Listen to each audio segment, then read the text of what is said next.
You ever feel like an album isn't just a bunch of songs, but, I don't know, the actual map of your life? Well, that's exactly what we're diving into today, how 10 tracks can chart a whole journey of motion, memory, and the music that kind of holds it all together. It really all starts with this one powerful idea, that some music, you don't just listen to it. It's more like a world you live inside of. For a season, maybe a decade, maybe even a whole era of your life, you're just living inside its sound. It basically becomes the air you breathe.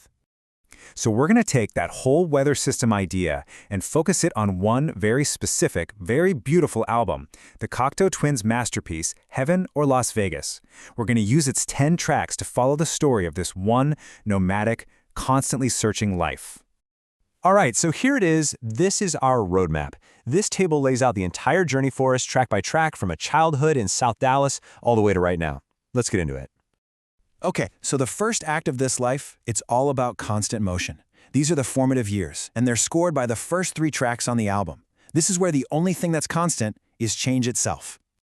12. Just let that sink in for a second. Before the age of 7, this person lived in 12 different houses. 12! That's 12 different front doors, 12 different bedroom windows, 12 completely different sets of neighborhood sounds to get used to in the middle of the night. You know, when you move that much, home stops being a dot on a map. It has to. It becomes something you can carry with you, a pattern of familiar faces and the same old furniture in constantly shifting rooms. The family itself becomes the only real architecture. Then at 14, there's this massive shift, a move from the working class, really textured world of South Dallas to the super wealthy, performative suburbs of North Dallas. And look, this wasn't just moving across town. It was like landing on a completely different planet. A total flip of geography and class. And this brings us to the third track, Ice Blink Luck, which is just the perfect metaphor. It's actually an old navigational term for the light that reflects off distant ice fields. You can see this shimmer long before you ever see the horizon. See, this isn't just dumb luck, it's an earned fortune. It's the kind of luck that comes from being in motion and knowing how to read the signs in the sky. So, in the second act of this life, the movement doesn't stop.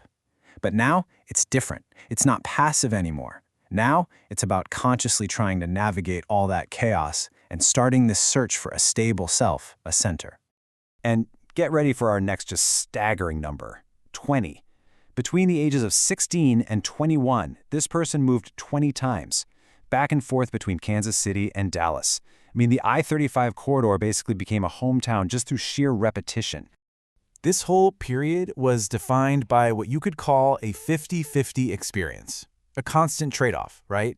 For all the incredible freedom and the thrill of always arriving somewhere new, there was an equal and opposite feeling of loneliness, this low-grade loss of never quite belonging anywhere. And that leads us to the album's title track, Heaven or Las Vegas, and really the central question of their 20s. Bouncing from Manhattan to Atlanta and then back to Dallas, was all of this a sacred search for meaning, or was it just one big, elaborate gamble on chance? Heaven or Las Vegas? But then, there's this huge turning point. The move to Hawaii at age 30 wasn't just another new address. It was a conscious choice. It was this deliberate decision to turn inward, to stop moving outward and start moving deeper, to absorb a totally new, slower way of life, thousands of miles from the mainland's constant hustle. All right, so this brings us to the final act of our story. After decades of non-stop movement, this period is all about consolidation, about reflection, and about this hard-won, maybe provisional sense of finally arriving. So, during a long, quiet stretch back in Kansas City, something really crystallizes: the wolf in the breast. Now, this isn't some aggressor. Think of it more as the primal, guardian part of the self. It's wild, for sure, but its job is to protect all the wisdom that was gained from a life of motion, even after all that motion has stopped. And then, the pandemic hit. It really arrived like a hard stop, a chapter break for the whole world.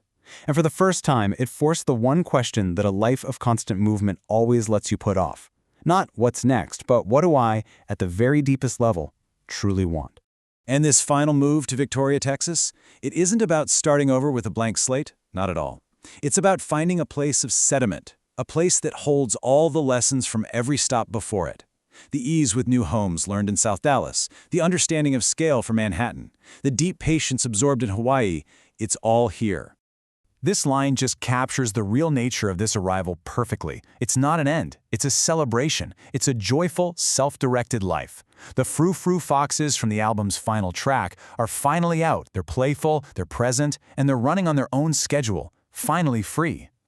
So we've seen how one album can score an entire, really complex life, mapping every single move and transformation. And it just makes you wonder, right? What album is the soundtrack to yours?